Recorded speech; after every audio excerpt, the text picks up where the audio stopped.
नमस्कार दोस्तों, मैं सुधीर चौधरी आपका स्वागत करता हूं। आज की इस विशेष रिपोर्ट में हम बात करेंगे उन घटनाओं की जिन्होंने देश और दुनिया का ध्यान अपनी ओर खींचा है। तथ्य, विश्लेषण और सच्चाई सब कुछ बिल्कुल स्पष्ट और सटीक, बिल्कुल आपकी उम्मीदों के अनुसार। आइए शुरुआत करते हैं आज की प्रमुख खबरों के साथ। तुर्की में हालात हर बीतते दिन के साथ और भी बिगड़ते जा रहे हैं। महंगाई इस कदर बढ़ चुकी है कि आम नागरिक की कमर टूट चुकी है। बाजारों में रोजमर्रा की जरूरतों का सामान आसमान छू रही कीमतों पर बिक रहा है। एक वक्त जो देश आर्थिक उभरते राष्ट्रों की सूची में गिना जाता था, आज वहां हालात इतने खराब हो चुके हैं कि लोग पेट भरने तक के लिए संघर्ष कर रहे हैं। कई इलाकों में तो हालात इतने भयावह हैं कि लोग खुलेआम कह रहे हैं कि हम भूख से मर रहे हैं, हमें कुछ भी नहीं मिल रहा, न इसका लोगों को समझ। दोस्तों, अगर आप भी अपने तिरंगे की शान पर गर्व करते हैं तो इस वीडियो को लाइक करके अपना समर्थन जरूर दिखाएं और देश से जुड़ी हर बड़ी खबर सबसे पहले पाने के लिए हमारे चैनल को सब्सक्राइब कर लें। आपका एक लाइक हमारे तिरंगे की शान को सलाम है। जाने के लिए साथ में इन हालातों के बीच तुर्की सरकार ने अंतर्राष्ट्रीय सहायता की ओर हाथ बढ़ाया। सरकार ने 3 बार भारत को पत्र लिखकर मदद की अपील की, अनाज, खाद्य सामग्री और मानवीय राहत के लिए, लेकिन भारत की ओर से कोई जवाब नहीं आया। हर पत्र पर सिर्फ चुप्पी मिली। यह बात तुर्की की जनता और मीडिया दोनों के लिए चौंकाने वाली थी, क्योंकि भारत हमेशा मानवता के आधार पर मदद देने वाला देश माना जाता है। आखिर ऐसा क्या हुआ कि भारत ने हाथ नहीं बढ़ाया? कहानी का दूसरा पहलू और भी तल्ख है।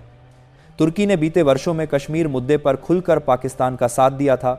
कई अंतर्राष्ट्रीय मंचों पर भारत की नीतियों की आलोचना की थी। यही नहीं, एक काल्पनिक युद्ध परिस्थिति, ऑपरेशन सिंदूर जैसे संवेदनशील मामलों में भी तुर्की ने पाकिस्तान का समर्थन किया और कथित रूप से ड्रोन तकनीक देने की बात सामने आई। इन कूटनीतिक तनावों ने भारत तुर्की के रिश्तों के बीच गहरी खाई पैदा कर दी। शायद इसी वजह से भारत ने इस बार चुप्पी साध ली।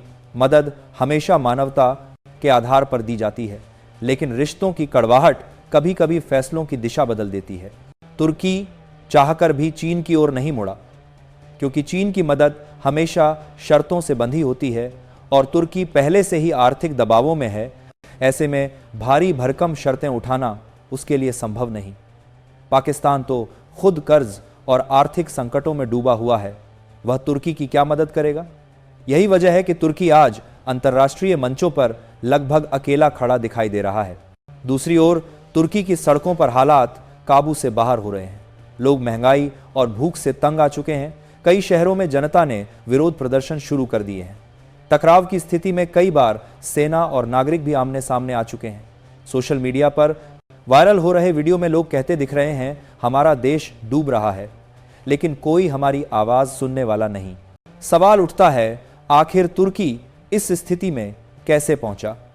जवाब सरल है, गलत फैसले, अस्थिर नीतियां और अंतर्राष्ट्रीय मंचों पर की गई कूटनीतिक भूलें।